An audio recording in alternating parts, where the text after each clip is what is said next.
estudiantes, continuando con el desarrollo de los contenidos del curso de Física 1, hoy nos corresponde estudiar el tema de vectores, que es el capítulo 3 de nuestro libro de texto. Bueno, ¿y por qué la importancia de estudiar el tema de vectores? Porque en la física hay una gran cantidad de variables que se describen a través de vectores. Un vector es una cantidad que, además de tener una magnitud, tiene asociada una dirección. Es importante que en el desarrollo de esta unidad comprendamos perfectamente cuáles son aquellas reglas principales del álgebra vectorial. Bueno, y en este punto es necesario que usted sepa que de su aprovechamiento en el desarrollo de este tema va a depender un muy buen aprovechamiento en el desarrollo de los temas posteriores. Y para esto usted necesita de algunos conocimientos previos, como por ejemplo, conocer y recordar las principales funciones trigonométricas, como la descripción del seno de un ángulo en términos de los catetos, la definición del coseno de un ángulo en términos de los catetos, de la hipotenusa, y también la definición de la tangente. Junto con esto necesitamos que usted recuerde cómo se utiliza el teorema de Pitágoras. Si usted cree tener deficiencias o no recordar alguno de estos temas, le sugiero que antes de continuar con el desarrollo de este tema, pase y revise los contenidos al respecto que se presentan en los apéndices al final del libro. Muy bien, si usted considera no tener ninguna deficiencia en este punto, le voy a decir cuáles son los objetivos que pretendemos lograr al desarrollar esta clase. En primer lugar, describir las coordenadas de un punto en el espacio utilizando coordenadas cartesianas y coordenadas polares. En segundo lugar, determinar qué es una cantidad escalar y qué es una cantidad vectorial. Deducir las principales propiedades del álgebra vectorial, como son la suma de vectores, la suma gráfica de vectores o la multiplicación de un vector por un escalar. Vamos a determinar las componentes cartesianas de un vector utilizando nuevamente las funciones trigonométricas de seno y coseno. Vamos a poder calcular la magnitud de un vector utilizando sus componentes rectangulares y como último objetivo vamos a aplicar el concepto de vectores unitarios y tener la capacidad de describir cualquier vector utilizando vectores unitarios.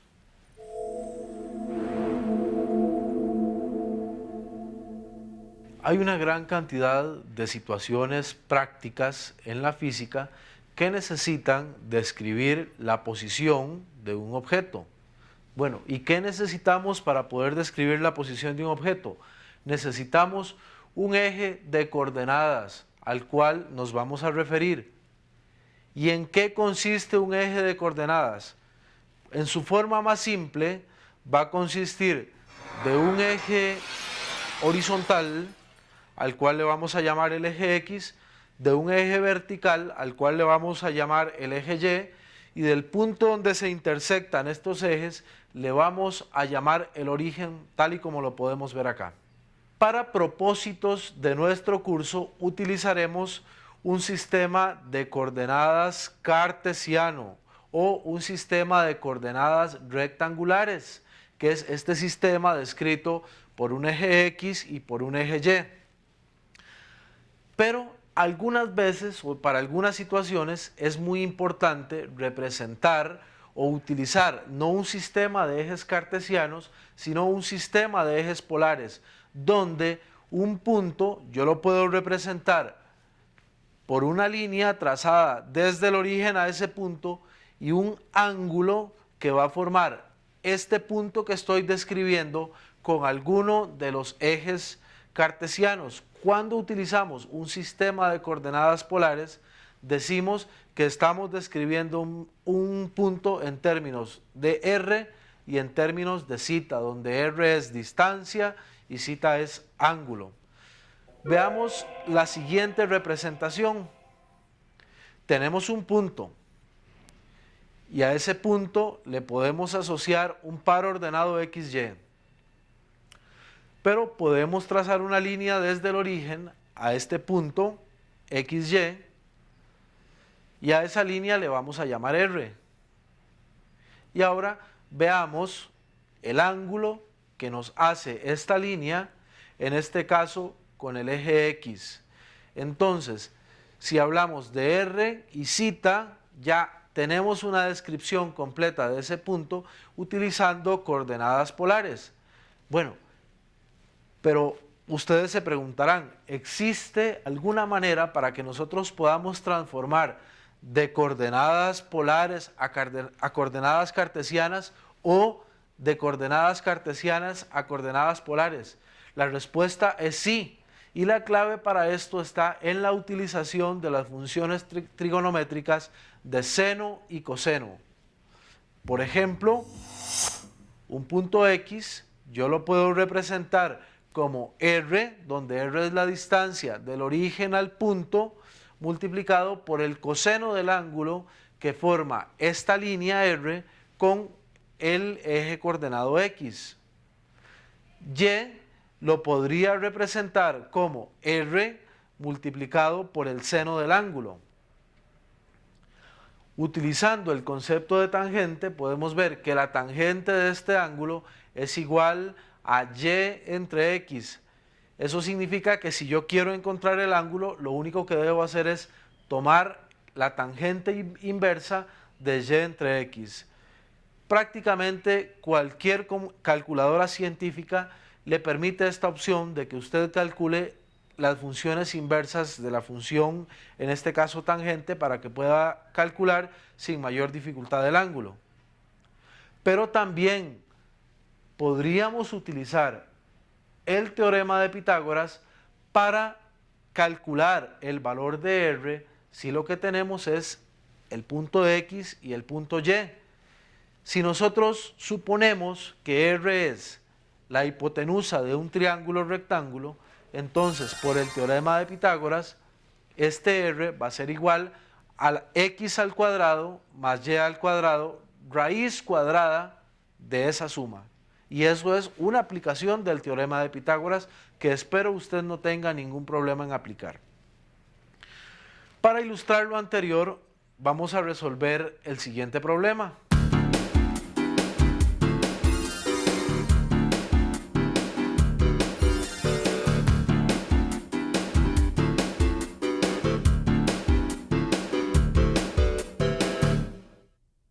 Aplicando los conceptos que vimos anteriormente, tenemos X igual 5,5 por el coseno de 240.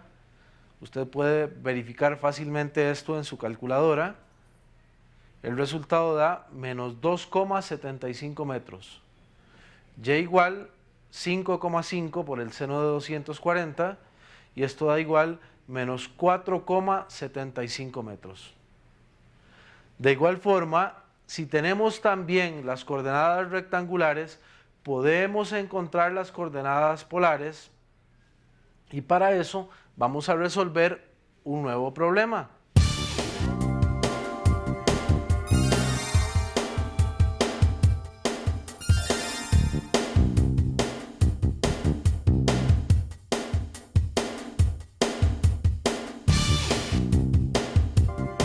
En primer lugar, tenemos aquí una ecuación que nos va a permitir calcular cuál es la distancia entre dos puntos que se encuentran en un sistema de ejes cartesianos.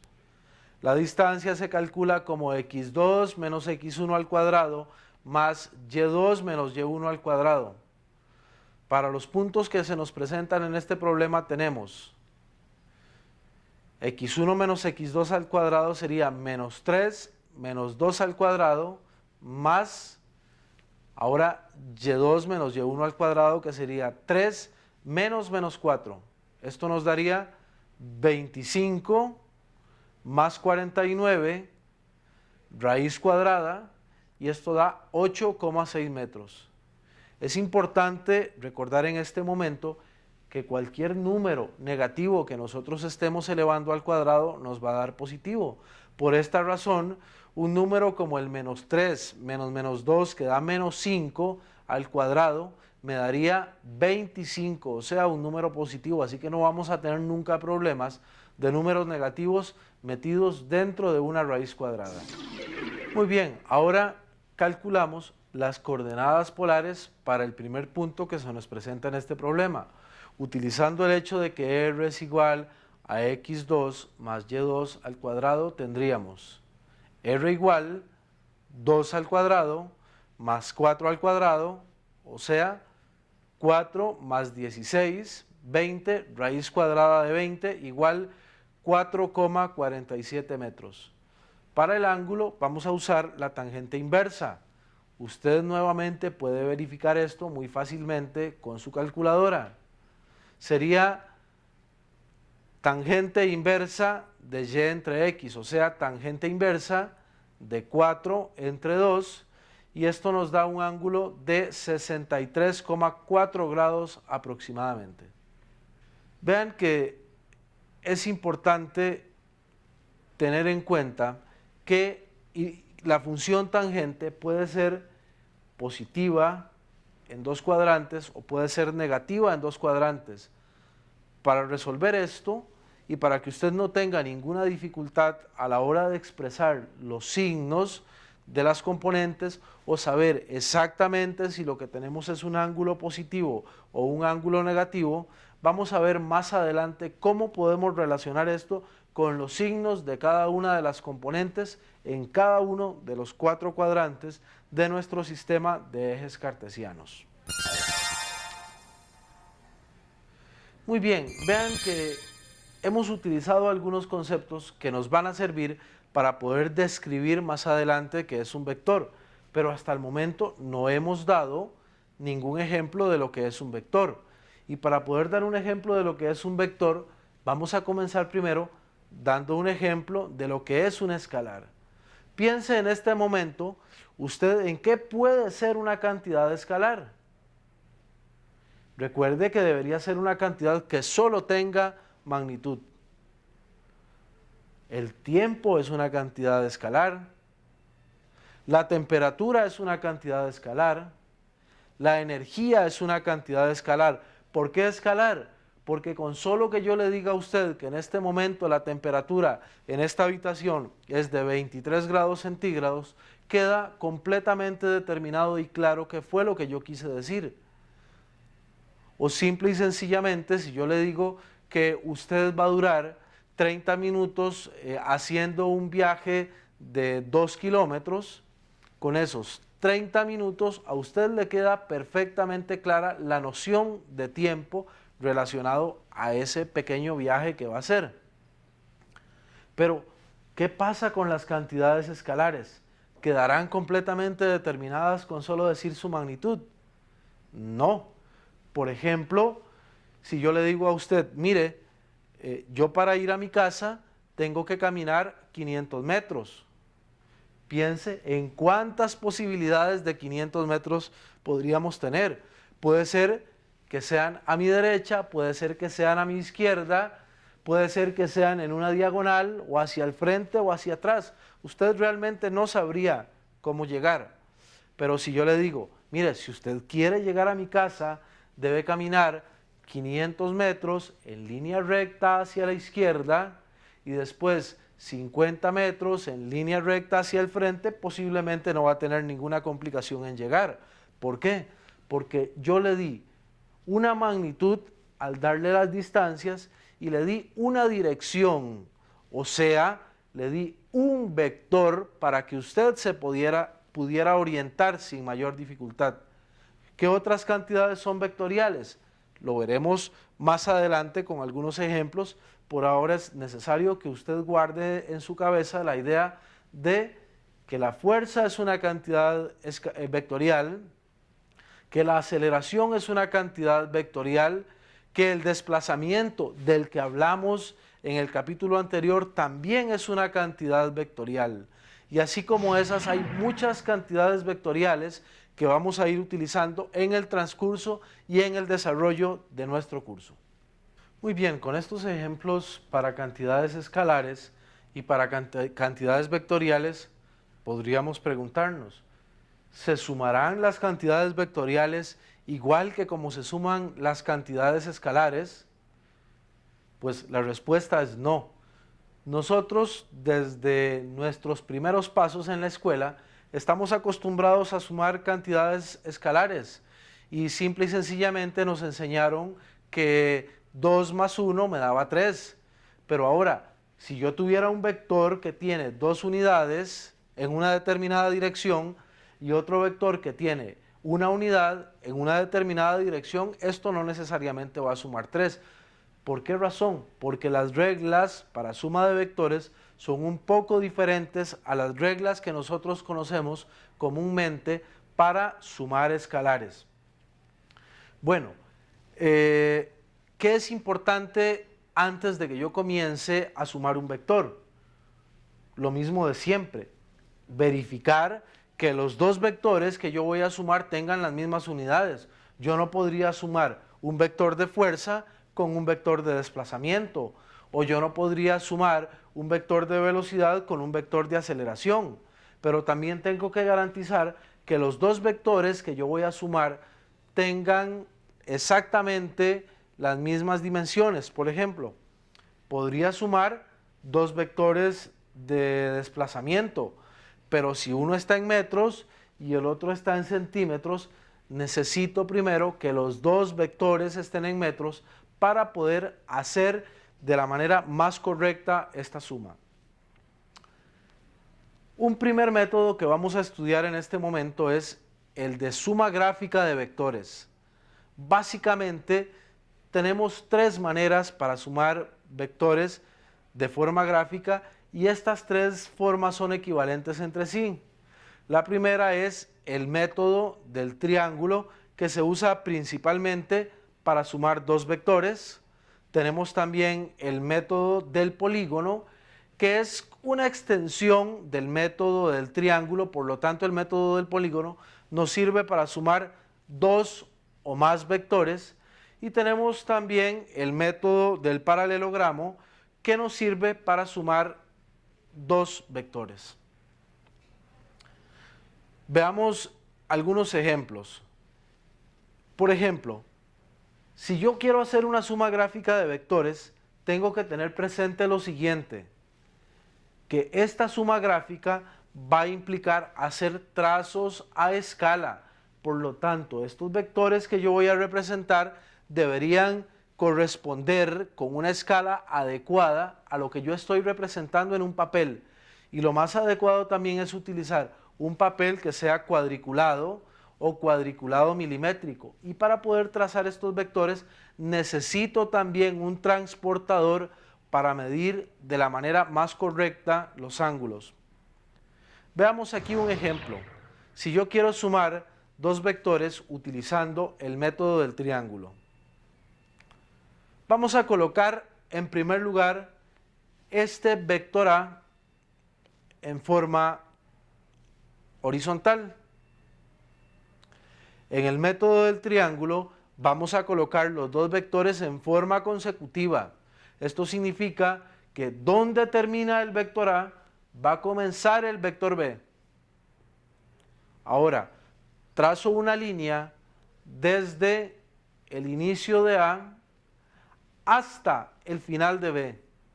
Y esta línea justamente me representa la suma del vector A más B. Ilustremos esto ahora con varios vectores, o sea, una aplicación del método del polígono. Coloco nuevamente mi primer vector o vector A en forma horizontal. Muy bien, en el extremo de A voy a colocar B. En el extremo de B voy a colocar C. Y en el extremo de C voy a colocar D. Ahora, si uno el inicio del vector A con el final del vector D, lo que voy a tener es la suma del vector A más B más C más D. Ahora apliquemos el método del paralelogramo para sumar nuevamente un vector A más B. La única diferencia entre el método del paralelogramo y el método del triángulo es que en el método del paralelogramo los vectores no se colocan en forma consecutiva, sino que se ponen en forma concurrente. Esto significa que el vector A y el vector B van a tener el mismo origen. Veámoslo acá. Colocamos el vector A, colocamos el vector B, trazamos al final del vector B una paralela que me representa el vector A, trazamos al final del vector A una paralela que me representa el vector B. Como vemos, estas dos líneas paralelas se unen en un punto. Ahora, la resultante de sumar A más B es el punto que va desde el origen del vector A al vector B hasta el punto donde se unieron las dos paralelas. El método del paralelogramo nos puede servir para ilustrar cómo la suma es conmutativa. O sea, si yo coloco el vector A en la posición del vector B y el vector B en la posición del vector A, la resultante va a ser exactamente igual. Entonces, una primera propiedad importante de los vectores es que la suma de vectores es conmutativa, o sea que A más B es exactamente lo mismo que B más A. Para el ejemplo de suma de vectores por el método gráfico que hemos presentado anteriormente, no hemos asignado ni una dirección específica ni una magnitud específica para cada vector. ¿Por qué? Porque como les dije anteriormente, es necesario que tengamos dibujos a escala, es necesario que midamos los ángulos a escala y es necesario que utilicemos hojas cuadriculadas o cuadriculadas milimétricas para obtener un mejor resultado. Por lo tanto, estimado estudiante, yo lo invito a usted a que tranquilamente en su lugar de estudio revise y repase algunos de los ejemplos que nos presenta el libro de suma gráfica y se dé cuenta de que no es realmente un método complicado, sino que es un método sencillo, solamente que es un método en el que hay que tener cuidado. Por esa misma razón es que vamos a hacer énfasis principalmente en la suma de vectores por métodos analíticos y no por métodos gráficos. Supongamos que necesitamos una gran precisión a la hora de hacer una suma de vectores y que además de eso no tenemos un vector, sino que tenemos varios vectores.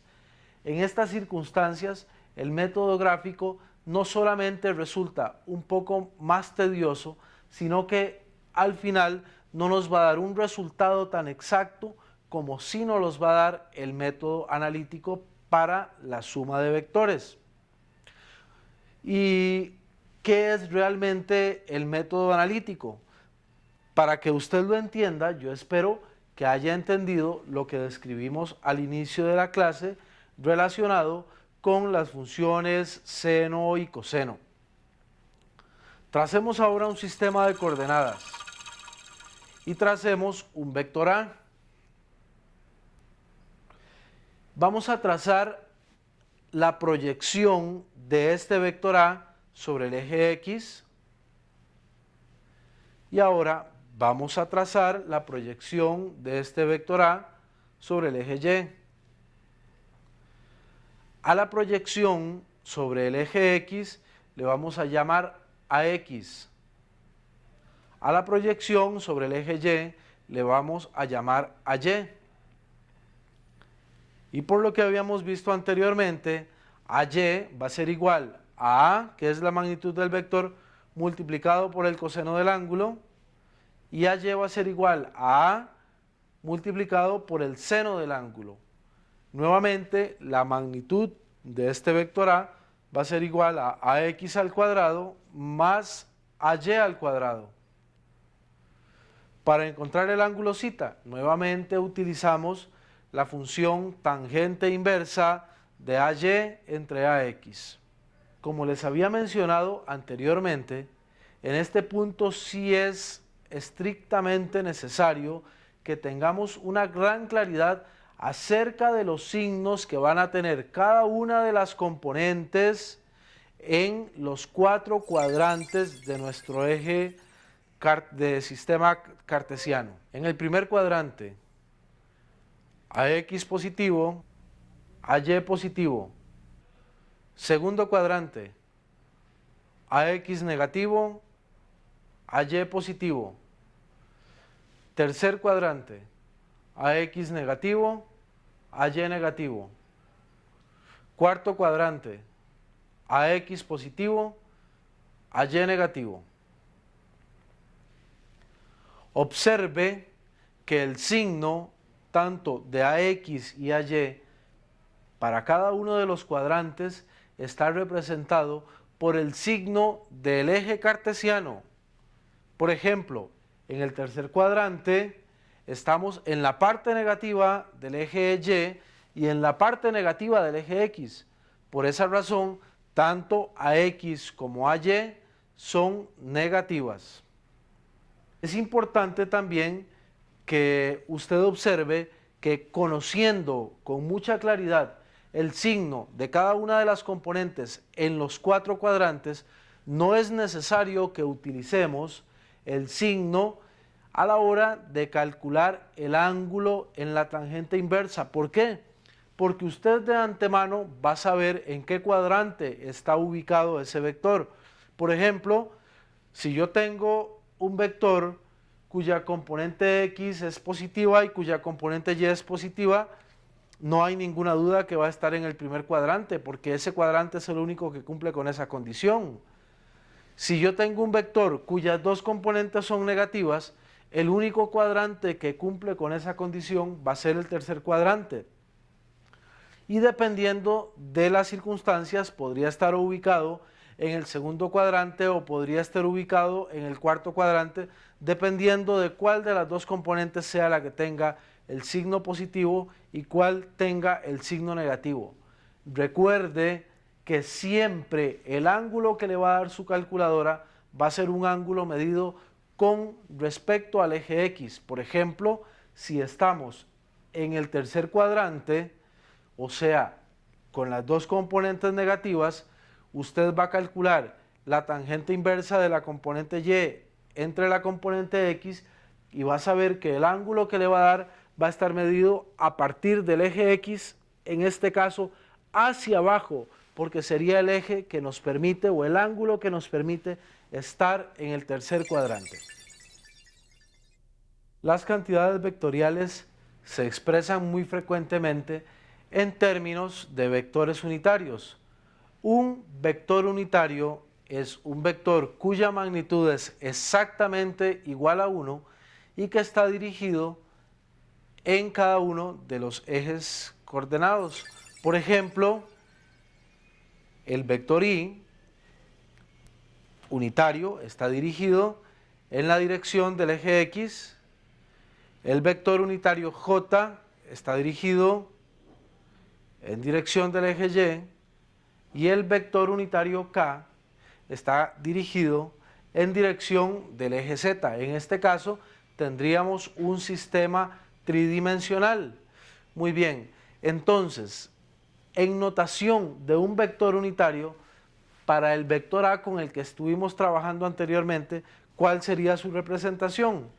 Vamos a decir que A es igual a AX en la dirección Y más AY en la dirección J. Es importante recalcar en este momento que los vectores unitarios I, J y K únicamente tienen la función de orientar cada una de las componentes del vector y no tienen ningún otro significado físico en especial. Vean que si nosotros tuviéramos las componentes de un vector en términos de vectores unitarios I y J, se nos va a facilitar mucho más el proceso de sumar o el proceso de restar un vector. Por ejemplo, si yo tengo un vector A y un vector B y yo digo que R es igual a A más B, entonces R va a ser igual a AX más BX en la dirección Y más AY más BY en la dirección J. Veamos el siguiente ejemplo.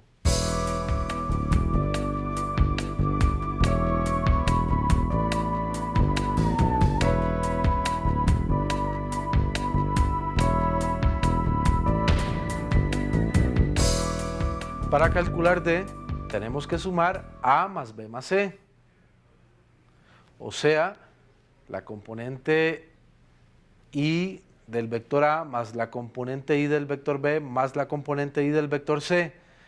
Esto es igual a 3 más 1 más menos 2 en Y. Lo mismo para J. 3 más menos 3 más 5 en J. Esto nos daría 2 en Y más 5 en J.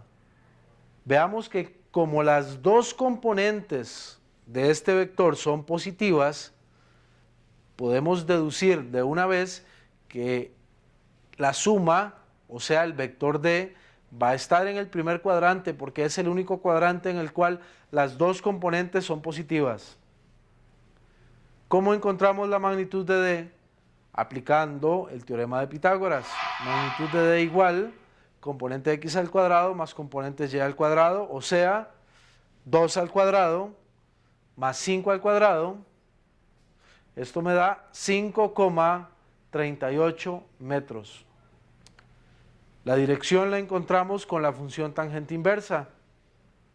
Cita igual tangente a la menos 1 de 5 sobre 2, aproximadamente 68 grados, como les había mencionado anteriormente en el primer cuadrante.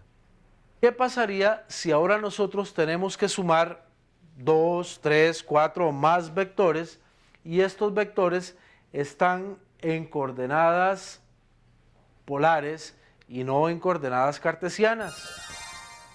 Muy bien, ilustremos esto con el siguiente ejemplo.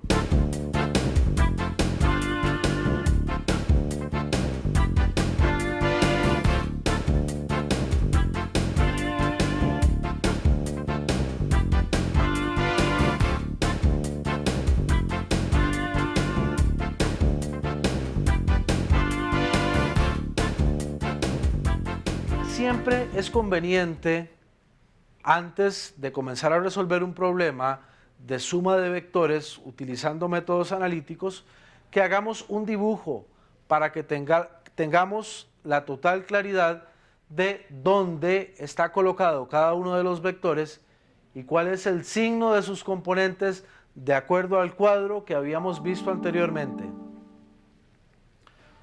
Para este caso, si R es igual a A más B más C, tenemos la componente X de A. Como el vector A está en el segundo cuadrante, su componente X debe ser negativa, por lo tanto AX es magnitud de A por el coseno de 37, o sea, menos 20 por coseno de 37, esto da menos 15,97 metros. Componente Y.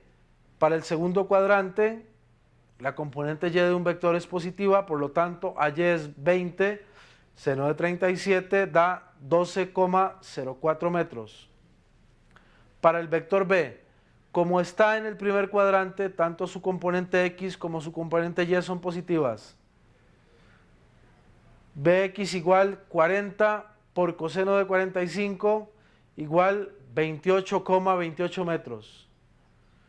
By igual 40 por coseno de 45 igual 28,28 metros.